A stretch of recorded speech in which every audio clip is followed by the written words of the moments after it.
प्यारे विद्यार्थियों, सुप्रभात। ठेले पर हिमालय धर्मवीर भारती के यात्रा वृत्तांत का अंतिम पड़ाव में हम पहुंच चुके हैं। देखिए अंत में क्या है। वो हिमालय के पास पहुंच जाते हैं, बर्फ के दर्शन उनको हो जाते हैं। हिमालय उनको किस प्रकार से उत्साहित करता है, कैसे प्रेरणा दे रहा है, उन सब बातों की होने के बाद में अब क्या कहता है देखिए लेखक। और सहसा सन्नाटा तोड़कर सेन रविंदर को कोई पंक्ति गा उठा और जैसे तंद्रा टूट गई कि जैसे ही हम उन अचानक हमने ऐसा लगा कि हम आलस्य से भरे हुए थे। उसी समय फोटोग्राफर रविंदर सेन था, वो कुछ गीत गाने लगने शुरू कर देता है, कुछ पंक्तियां बोलना शुरू कर देता है। तो हमारा आलस्य भी उसके साथ ही क्या हो जाता है, समाप्त हो जाता है। और हम सक्रिय हो उठे अदम्य शक्ति कि जिसका तुलना की नहीं जा सकती, जिसके दमन नहीं किया जा सकता, ऐसी शक्ति, उल्लास, आनंद जैसे हम में छलक पड़ा हो। कि उन पंक्तियों को, रविंदर सेन की पंक्तियों को सुनते ही हमारे अंदर नए उत्साह का संचार हो गया। सबसे अधिक खुश था सेन। सबसे अधिक खुश था सेन।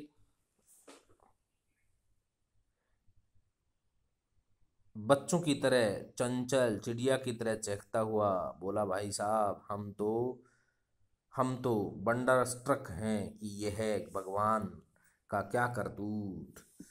ये भगवान का क्या करतूत इस हिमालय में होता है कि भगवान की ये महिमा है, वो अनोखी है जो ऐसा हिमालय में उसने कर रखा है। इस पर हमारी हंसी मुश्किल से ठंडी हो पाई थी कि हम उनकी बात को सुन करके हंसने लगे, मजाक में लेने लगे।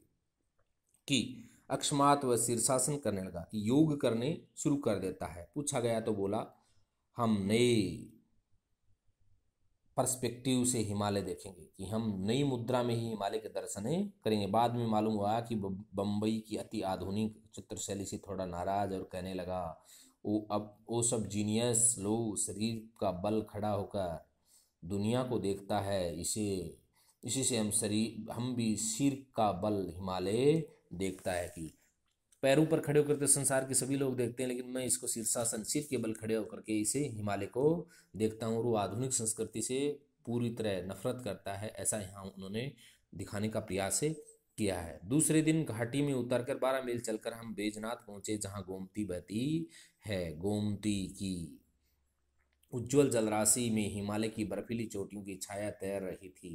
पता नहीं जो उन शिखरों पर कब पहुंचूं, पर उस जल में तैरते हुए हिमालय से जी भरकर बेटा उसमें डूबा रहा। कि गोमती तक मैं कब पहुंचूंगा ऐसा तो मेरे को मालूम नहीं था, शिखर पर कब पहुंचूंगा ऐसा भी मेरे को मालूम नहीं था, लेकिन हिमालय के प्रत्येक दृश्य को मैं आनंद के साथ देख रहा था, पूरी मस्ती में डूबा हुआ था। आज भी उसकी याद आती है तो मन पीरा उठता है। कि लेखक जब उस ठेले पर उस बर्फ के टुकड़े को देख करके उस हिमालय की सारी स्मृतियों को अपने मन में पिरोता है, तो लेखक को ऐसा आभास होता है कि वो पीड़ाएं हैं वो मेरे को आज भी दुख दे रही हैं। कि कब मैंने हिमालय के दर्शन किए थे, लेकिन आज भी वो साक्षात हो उठते हैं। कल ठेले की बर्फ को देखकर भी मेरे मित्र उपन्यासकार जिस तरह स्मृतियों में डूब गए, उस दर्द को समझता हूँ कि हिमालय के दर्शन कैसे आनंददायी थे और उनको याद करना कितना दुखदाई है। और जब ठेले पर हिमालय की बात कहकर हंसता हूँ तो वह उस दर्द को भुलाने का ही बहाना है। कि मैं अपनी बातों को घुमा देता हूँ तो वो मात्र एक विस्मृति में जाने का ही विषय और कोई नहीं है। वे बर्फ की ऊंचाइयां बार बार बुलाती हैं कि वो हिमालय के दर्शन किए, वहाँ की बर्फ को देखा। वो बर्फ है वो मेरे को बार बार आमंत्रित करती है, कहती है आओ हमें बार बार निहारो। और हम हैं कि चौराहों पर खड़े ठेले पर लद कर निकले वाली बर्फ को ही देखकर मन बहला लेते हैं। कि हम कितने स्वार्थी हैं, वहां तक कभी नहीं जाते इतना आमंत्रण होने के बाद भी, और हम ठेले पर रखी हुई बस बर्फ को देख करके हिमालय का अनुभव कर लेते हैं। किसी ऐसे क्षण ऐसे क्षण में ऐसे ही ठेलों पर लदे हिमालय से घिरकर ही तो तुलसी ने ही कहा था, कब हूँ हो यही रहनी रहोगे, मैं क्या कभी ऐसे ही भी रह सकूंगा वास्तविक हिम शिखरों की ऊंचाइयों पर। कि कभी अपनी तुलसीदास ने अपनी रचना कामायनी में भी ऐसा एक पंक्ति लिखी है कि मैं कभी ऐसे दृश्यों में, ऐसे हिमालय की चोटियों में मेरे को भी रहने का सौभाग्य मिलेगा क्या। और तब मन में आता है कि फिर हिमालय को किसी के हाथ संदेश भेज दूं, नहीं बंधु आऊँगा, फिर मैं फिर लौट लौट कर वहीं आऊँगा, उन्हीं ऊंचाइयों पर तो मेरा आवास है, वही मन रमता है, मैं करूँ तो क्या करूँ। कि लेखक कहता है कि हिमालय मेरे को बार बार आमंत्रित कर रहा है, आह्वान कर रहा है, लेकिन मैं जा नहीं पा रहा हूँ। लेकिन मैं किसी मेरे मित्र के माध्यम से ऐसा संदेश भेजूंगा कि हे मित्र, मैं फिर से आऊँगा, फिर लौट करके आऊँगा, ऐसा आप निराशित न हो, क्योंकि मेरा मन है वो आप में ही वहीं रमण कर रहा है, वहीं आनंद की अनुभूति हो रही है, इसलिए मैं फिर से लौट करके आऊँगा। तो इस यात्रा वृत्तांत के माध्यम से धर्मवीर भारती है वो अपने मन की अनुभूतियों को ताज़ा कर लेता है और प्रकृति के दर्शनों को साथ में प्रस्तुत करके प्रकृति के अद्भुत आनंद को यहाँ प्रदर्शित किया जा रहा है कि प्रकृति का रूप है वो कितना सुंदर है, कैसे हिमालय की छटा है, कैसे वहाँ पर बर्फ विराजमान रहती है, वहाँ की प्रकृति कैसी है, नदी नाले किस प्रकार से वहाँ बहते हैं, इन सब बातों को अपने यात्रा वृत्तांत के माध्यम से जीवंत कर रहा है। इस पाठ के माध्यम से हमें भी ये शिक्षा मिलती है कि हम ग्रंथों में, किताबों में, चाहे किसी के विषय में कितना भी क्यों न पढ़ते रहें, अगर उस वस्तु, उस विषय में हम साक्षात अगर दर्शन करेंगे तो वो स्मृतियाँ हमारे जीवन पर्यंत हमारे हृदय में विराजमान रहेंगी। किताबों में पढ़ी हुई बात, उपन्यास, कहानियाँ पढ़ी हुई कुछ समय बाद हम क्या करते रहते हैं, भूल जाते हैं, लेकिन यात्रा की हुई स्थानों का वर्णन हम जब चाहें तब स्मृतियों में वापस लौट आता है और उनका बड़ा सुंदर ही मनोरम तरीके से वर्णन भी कर सकते हैं। अब देखिए विद्यार्थियों, प्रश्न उत्तर। नैनीताल से कोसी जाने वाली सड़क को लेखक ने कैसा बताया है? उबड़ खाबड़ और कष्टप्रद है। बिल्कुल थी, वो उबड़ खाबड़ थी और कष्टप्रद थी। पहाड़ की चोटियों को काट करके उसको बनाया गया था। फिर है, शुक्ल जी के साथ एमिल जोला सी दाढ़ी वाला कौन था? चित्रकार था, लेखक था, कवि था, कौन था भाई? वो चित्रकार था, फोटोग्राफर था ना, चित्र बनाने वाला, जो लेखक के साथ ही गया था। फिर है अगला प्रश्न देखिए, लेखक का मित्र ठेले पर बर्फ देखकर खोया खोया सा क्यों हो गया था? क्योंकि लेखक का मित्र था वो कहाँ, शुक्ल जी कहाँ के निवासी थे? अल्मोड़ा के निवासी थे, और ठेले पर बर्फ को देखते ही उसको हिमालय की शिखर पर जमी बर्फ की स्मृतियाँ ताज़ा हो गई थी, इसलिए वो खोया खोया सा हो गया था। लेखक ने किससे मिलने पर यह कहा कि उन जैसा साथी तो सफ़र में पिछले जन्म के पुण्यों से ही मिलता है? किसके लिए कहा था भाई? शुक्ल जी से मिलने पर कहा कि लेखक से कौन मिला था? शुक्ल जी मिले थे, और शुक्ल जी के बारे में उन्होंने कहा कि आप जैसा साथी तो बड़े पुण्य कर्मों से ही मिलता है। फिर है, लेखक की सारी निराशा व खिन्नता कब दूर हो जाती है? लेखक खिन्न क्यों आता कि उसको कौसानी के समीप जाने के बाद भी बर्फ के दर्शन नहीं हो, और जैसे ही उसको बर्फ के दर्शन हो जाते हैं तो उसकी सारी खिन्नता और निराशा है वो क्या हो जाती है? दूर हो जाती है। फिर देखिए, त्रिपात कौन कौन से होते हैं? त्रिताप कौन कौन से होते हैं भाई? देहिक, देविक और भौतिक होते हैं। प्राचीन समय की बातें हैं कि ताप के विषय में बात की जाती थी। हिमालय की शीतलता से वो कैसे दूर हो जाते हैं? तो हिमालय में प्राचीन समय में क्या होता था, संन्यास आश्रम में जाते थे, तो हिमालय में एकांत आश्रम में जाकर के कोई वहाँ चिंतित करने वाला नहीं होता था, डिस्टर्ब करने वाला नहीं होता था, और वहाँ एकाग्रचित होकर के लोग अपने मन को ध्यान मगन करते थे। तो देखिए कौन कौन से हैं त्रिताप।